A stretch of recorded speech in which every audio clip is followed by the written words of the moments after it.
नमस्कार। देखिए, आज सुबह देश को एक बड़ा दुखद समाचार मिला कि जो महाराष्ट्र के उप मुख्यमंत्री अजीत पवार हैं, उनकी एक वायु दुर्घटना में मृत्यु हो गई है। और जब किसी की मृत्यु होती है तो उस पर राजनीति बिल्कुल भी नहीं होनी चाहिए, लेकिन ये देश है और देश के अंदर जो है नेता हैं, और नेता हैं तो साजिशें भी हैं। और अब तक जो है ना 15 नेताओं की मौत ऐसे समय पे हो चुकी है जब अपना राजनीतिक जीवन का नया पड़ाव शुरू करने वाले थे। आज भी दुर्घटना यही हुई है। और ये वाली बात जो आज की जो दुर्घटना में जो साजिश की जो बात है, वो किसी मामूली आदमी ने नहीं कही है, वो कही है पश्चिम बंगाल की मुख्यमंत्री ममता बनर्जी ने। इसके अलावा साथ साथ फैक्ट ये भी है कि जल्दी ही जो ना महाराष्ट्र में बड़ा राजनीतिक भूचाल आने वाला था, क्योंकि अजीत पवार बीजेपी के गठबंधन से अलग होने वाले थे, और गठबंधन से अलग होने के बाद वहाँ की सरकार को भी खतरा था। तो एक साजिश का एंगल ये भी बताया जा रहा है। हालांकि जो ममता बनर्जी ने कहा है उससे ये तो जरूर लग रहा है कि इस मामले को बात अभी आगे बढ़ेगी, क्योंकि ममता बनर्जी ने बात की है और जिस अंदाज में उन्होंने शक जताया है वो बेहद गंभीर है। नमस्कार, आप वीडियो देख रहे हैं, आपका बहुत बहुत धन्यवाद। आप ये संवेदनशील मुद्दा है तो इसमें मैं बिल्कुल नहीं कहूँगा कि आप चैनल को सब्सक्राइब कीजिए, क्योंकि वो थोड़ा हल्की बात हो जाएगी। बाकी आपके ऊपर फैसला है कि सब्सक्राइब करना चाहे या ना करना चाहे, लेकिन आपको मैं फैक्ट में बताता हूँ। और ये वीडियो बनाते मुझे अच्छा भी नहीं लग रहा है, लेकिन क्योंकि फैक्ट है और चल ही रहा है तो बता देता हूँ मैं आपको। देखिए, जब आपने नोएडा में एक युवक था जो मरा है डूब करके, इंजीनियर युवराज मेहता, उसके मरने के बाद आप लोगों को लगा होगा कि भाई केवल आम लोग ही जो है ना दुर्घटना का शिकार होते हैं और सिस्टम का शिकार होते हैं, और उनके ऊपर जो बड़े लोग हैं उनका कुछ नहीं बिगड़ता। लेकिन आज की दुर्घटना ने यह बात साबित कर दी है कि बड़े लोग भी दुर्घटना का शिकार होते हैं, बड़े लोग भी जो है सिस्टम का शिकार होते हैं, और उस सिस्टम को जो बनाने वाले उनसे भी बड़े लोग हैं, उनकी तरफ भी उंगली किसी की नहीं उठती। आज भी एक ऐसी कंपनी का नाम आ रहा है कि ममता बनर्जी ने जाँच की बात तो कही है, लेकिन उस कंपनी का नाम लेने की हिम्मत नहीं हो पा रही है। यहाँ तक कि आप हैरान रह जाएंगे, उस कंपनी के मालिक, जो जिस कंपनी का विमान था जिसमें अजीत पवार बैठे हुए थे, उस कंपनी के विमान का जो मालिक है वो इतना रहस्यमयी है कि उसके बारे में ना तो आपको इंटरनेट पे जानकारी मिलेगी, ना आपको किसी नेता के मुंह से उस आदमी का नाम सुना होगा। जबकि इससे पहले भी उनका विमान दुर्घटनाग्रस्त हो चुका है, मतलब कि उनकी कंपनी द्वारा चलाया गया विमान दुर्घटनाग्रस्त हो चुका है, जो दिल्ली में बैठ करके वीवीआईपी फ्लीट ये चलाते हैं। देखिए, मैं बताता हूँ पूरा मामला है क्या जिसकी वजह से ममता बनर्जी ने जांच की बात की है। देखिए, जांच में कोई गंभीर मुद्दा नहीं है, जांच होनी भी चाहिए, क्योंकि अब तक हम 15 नेताओं को और हमारे जो अभी सीडीएस विपिन रावत को भी विमान दुर्घटनाओं में हम खो चुके हैं। तो जांच की बात में तो कोई बात नहीं, जांच होनी भी चाहिए। लेकिन ममता बनर्जी ने कहा कि सुप्रीम कोर्ट के जजों की निगरानी में जांच होनी चाहिए और उन्हें केंद्रीय जांच पर कोई भी भरोसा नहीं है। आप इसको राजनीति कहने को राजनीति कह सकते हैं, लेकिन एक मुख्यमंत्री अगर इस तरह की बात कहती है तो उनके मन की डर, उनके मन की में जो आशंका, उनको जरूर बिल्कुल समझना चाहिए। देखिए, मैं बताऊं, ये जो विमान है, ये विमान जिस कंपनी का था, ये विमान 2021 में 1960 में बना था, मतलब कि जिस कंपनी जो 1960 में कंपनी बनी थी, और ये मतलब 2021 में इसका प्रोडक्शन बंद हो गया था। उसके बाद जैसे कि भारत में होता है, कंपनी के पुराने विमान भारत में खरीदे गए थे, उसके बाद तो 2021 के बाद तो नए विमान बने ही नहीं। ये 8 सीटर विमान था, ये 5 से 8 सीटर के, इसमें 5 से 8 सीटिंग का इसमें एडजस्टमेंट होता था। और जो ये था इसका लेयर जेट 45XR, इसका मॉडल नेम है, ये था लेयर जेट 45XR, और जो लेयर है विमान बनाने वाली कंपनी का मालिक का नाम था। और अब तक ये 200 बार दुर्घटनाग्रस्त हो चुका है।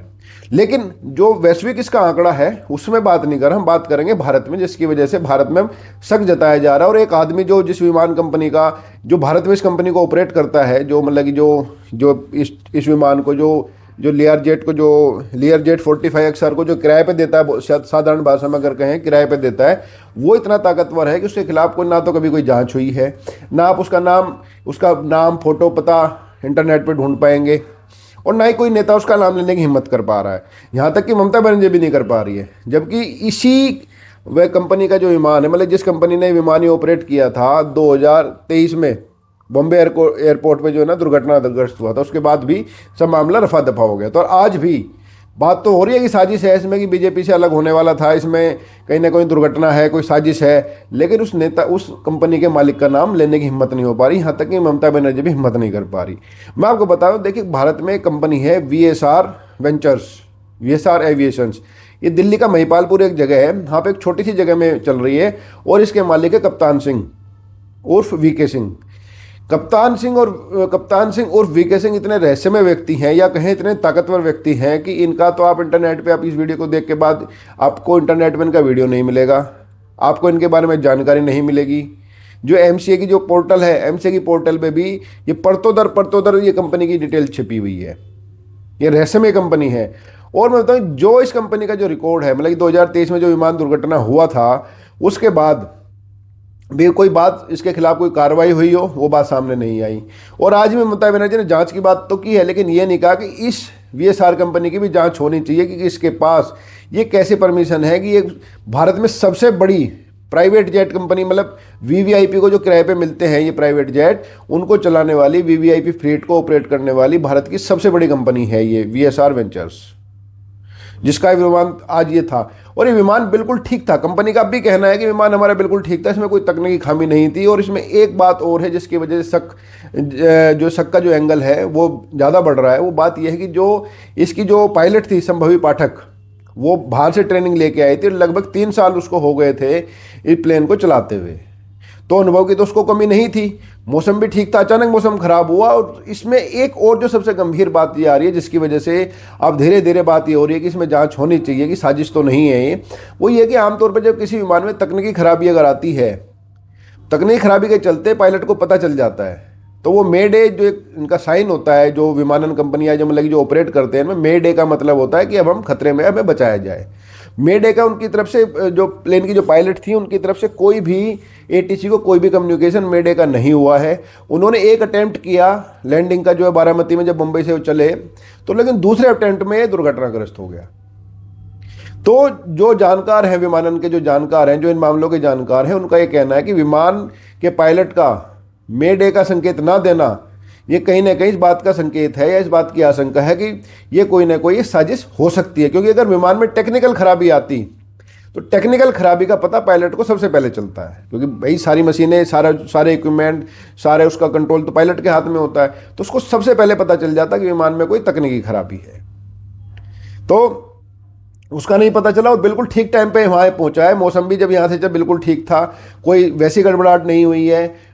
हालांकि जब वो तो 2000 जो बताया जा रहा है कि 2000 मीटर की विजिबिलिटी थी, और 2000 मीटर की विजिबिलिटी काफ़ी होती है किसी विमान को, खास करके जो 5 से 8 सीटर जो विमान होते हैं उनको लैंड कराने के लिए।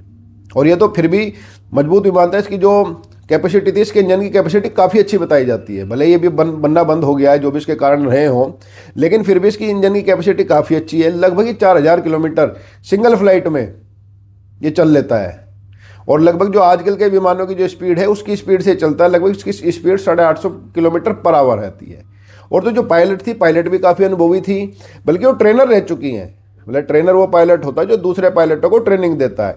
देखिए, पायलट ट्रेनर मतलब अनुभव की कमी नहीं, मे डे का साइन नहीं, कि मतलब कि जगह तकनीक, इसका मतलब तकनीकी खराबी नहीं उसमें, मौसम कुल मिलाकर के सब 2000 की विजिबिलिटी, किसी विमान को लैंडिंग करने के लिए इनफ, विमान का जो ये तीनों बातें बताते हैं कि दुर्घटना ये सामान्य नहीं है, कुछ ना कुछ इसके पीछे जरूर है।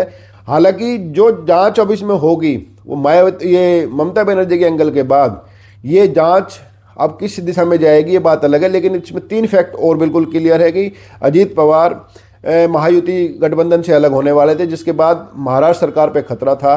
तीसरी बात यह है कि भाई अजीत पवार जैसा जो नेता है, उनकी दुश्मनी आमतौर पर नहीं हो सकती, कि बड़े भले उनके ऊपर कैसे भी आरोप हों, लेकिन वो बहुत सौम्य व्यक्ति थे। आज के दौर में जो अपने असहमति को भी जो है ना प्यार से सहन कर लेते हैं, उनमें से वो व्यक्ति थे। तो हम तो उनकी आत्मा की शांति के लिए प्रार्थना करेंगे भगवान से। लेकिन इस कंपनी को, मतलब इस विमान को ऑपरेट करने वाली कंपनी वीएसआर के जो रहस्यमय मालिक है उसके बारे में पता ना चलना, किसी की उनका नाम लेने की हिम्मत ना करना, यहाँ तक कि ममता बनर्जी भी हिम्मत नहीं कर पाई। ममता बनर्जी ने ये तो कह दिया कि इस विमान दुर्घटना की सुप्रीम कोर्ट के जजों की निगरानी में जांच होनी चाहिए, और उनको केंद्रीय एजेंसी पे भरोसा नहीं है। मतलब तो साफ है कि भाई उनको साजिश लग रही है कि गठबंधन से अलग होने वाले थे, इसलिए इनको मार दिया गया। जैसे कई बार पहले हुआ है, कई मुख्यमंत्रियों के साथ हुआ है, ऐसा कांग्रेस में भी हुआ है। भाई राजेश पायलट जब बड़े होने लगे थे, उनकी कार का अचानक दुर्घटना हो गई थी, ठीक है ना। और सीडीएस विपिन रावत जब जो है अचानक से तीनों सेनाओं को इंटीग्रेट करके आगे बढ़ रहे थे, उनका हेलीकॉप्टर क्रैश हो गया था बिल्कुल ठीक ठाक, जो कि बड़ा पावरफुल हेलीकॉप्टर था, उसमें चीन के ऊपर शक जताया गया था। तो राजनीतिक हत्याएं तो होती है, इसमें कोई दो राय नहीं है, लेकिन राजनीतिक हत्याओं के होने के साथ साथ इस मामले में रहस्य ये बन गया है कि भाई जो वीएसआर कंपनी है इसका नाम कोई क्यों नहीं ले रहा है, और इसके मालिक के बारे में जो आजकल जो है ना प्रधानमंत्री तक के बारे में, सीआईए एजेंट के बारे में जो जानकारी इंटरनेट पे उपलब्ध है, इस वीएसआर कंपनी के मालिक के बारे में कोई भी जानकारी, कोई भी फोटो इंटरनेट पे क्यों उपलब्ध नहीं है, और कोई भी नाम इनका क्यों नहीं ले रहा है। तो अब आप कह सकते हैं कि हम सब भगवान भरोसे ही हैं, और भगवान भरोसे ही हम तो सबसे प्राय भगवान का भरोसा सबके ऊपर बना रहे और भगवान सबको आशीर्वाद दे, क्योंकि सिस्टम से भी बड़ा कोई सिस्टम होता। आज ये बात ही हो गई है, जब नोएडा में युवराज मेहता की मौत हुई, सब लोगों ने कहा कि डीएम के ऊपर कार्रवाई होनी चाहिए, क्योंकि वो चीफ इलेक्शन कमिश्नर की बेटी है, इसलिए उनका कोई नाम नहीं ले रहा। लेकिन आज एक डिप्टी सीएम मारा गया है, मतलब दुर्घटना हुई है उनकी, मारा गया शब्द हो सकता है थोड़ा असंवेदनशील हो फिलहाल, लेकिन मारा गया है, मतलब कि उनकी दुर्घटना हुई है एक डिप्टी सीएम की।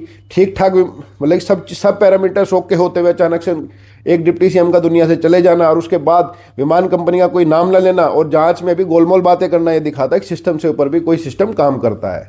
बाकी इसमें कोई अपडेट कोई नया आएगा तो मैं आपको जरूर बताऊंगा। आपने वीडियो देखी, आपके लिए बहुत बहुत धन्यवाद, आपने समय दिया। नए अपडेट के साथ फिर मिलेंगे, नमस्कार।